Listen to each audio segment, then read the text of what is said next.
The aftermath of the failed Ottoman assault on the fortress of Eger reveals a grim reality faced by both armies, as thousands lay dead or wounded following weeks of relentless fighting. What was intended to be a decisive victory for the advancing Ottoman forces instead became one of the most costly and psychologically draining confrontations of the 16th century, leaving both sides severely weakened. Ottoman commanders, confident after earlier successes in Central Europe, had expected Eger to fall swiftly. The fortress stood in the path of Ottoman expansion toward the Habsburg-controlled regions, and its capture was seen as essential to securing long-term dominance in northern Hungary. Instead, the failed assault turned the battlefield into a site of mass casualties, shattered morale, and strategic reassessment. According to contemporary estimates, Ottoman forces suffered losses numbering in the thousands. Continuous artillery fire, repeated frontal assaults, and close-quarter combat inside breached walls exacted a devastating toll on the attacking army. Soldiers faced fierce resistance from a garrison that refused to yield despite being heavily outnumbered. The defenders of Eger, though victorious, did not escape unscathed. The garrison endured constant bombardment, food shortages, and unrelenting psychological pressure. Many defenders were wounded, exhausted, or killed during the prolonged siege. Survivors described conditions inside the fortress as physically and emotionally draining, with little rest and constant fear of renewed attacks. The failed assault marked a turning point in the siege. Ottoman troops had already spent weeks digging trenches, positioning cannons, and launching coordinated attacks. When breaches were finally opened in the fortress walls, commanders ordered full-scale assaults, expecting resistance to collapse. Instead, defenders regrouped behind improvised barricades and fought hand-to-hand, repelling wave after wave of attackers. Eyewitness accounts from both sides described the fighting as chaotic and brutal. Smoke from gunpowder filled the air, visibility dropped to near zero in some sections, and communication between units became increasingly difficult. Ottoman soldiers advancing through narrow breaches found themselves trapped under crossfire from muskets, arrows, and boiling liquids poured from above. As casualties mounted, Ottoman medical facilities struggled to cope. Field hospitals were overwhelmed by wounded soldiers suffering from gunshot wounds, burns, and shrapnel injuries. Supplies ran low, and many injured fighters were left untreated for extended periods.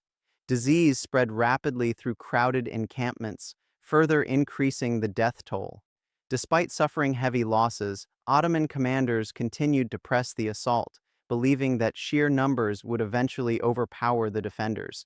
However, repeated failures began to erode confidence within the ranks.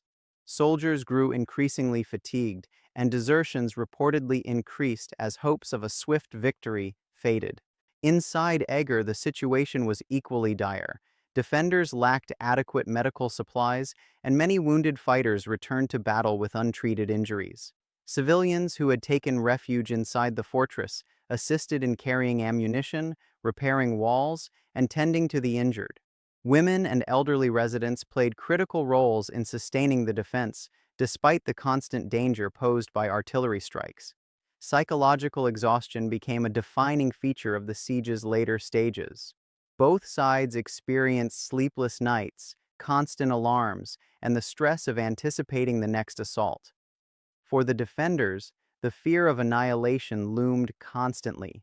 For the attackers, frustration and disbelief replaced early optimism. The failure to capture Eger had broader implications for the Ottoman campaign. The empire had invested significant manpower, resources, and time into the siege. Losing thousands of trained soldiers weakened its ability to sustain momentum in the region and forced commanders to reconsider further advances before winter.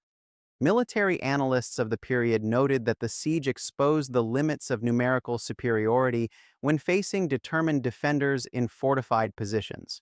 The Ottomans possessed advanced artillery and experienced troops, but the resilience of the garrison, combined with effective use of terrain and fortifications, neutralized many of these advantages. News of the failed assault spread rapidly across Europe, reshaping perceptions of Ottoman invincibility. While the empire remained a formidable power, the outcome at Eger demonstrated that its expansion could be resisted under the right conditions. For Habsburg territories and allied regions, the defense of Eger became a symbol of resistance rather than outright victory. For the Ottoman soldiers who survived, the siege left lasting scars. Veterans reported ongoing physical injuries and emotional trauma long after the campaign ended.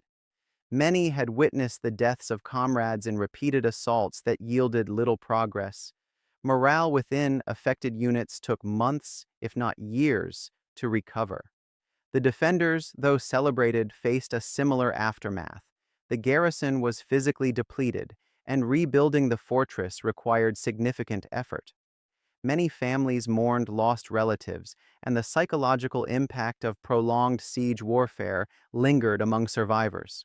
Historians now view the failed assault at Eger not simply as a military setback, but as a human tragedy marked by immense suffering on both sides. The siege underscored the brutal realities of early modern warfare, where success was often measured not only in territory gained, but in lives lost. In the end, Eger remained unconquered, but at a heavy price. The Ottomans withdrew, having suffered one of the most costly defeats of their Central European campaigns, while the defenders emerged exhausted and diminished. The battlefield stood as a silent testament to the cost of ambition, resilience, and the unforgiving nature of siege warfare.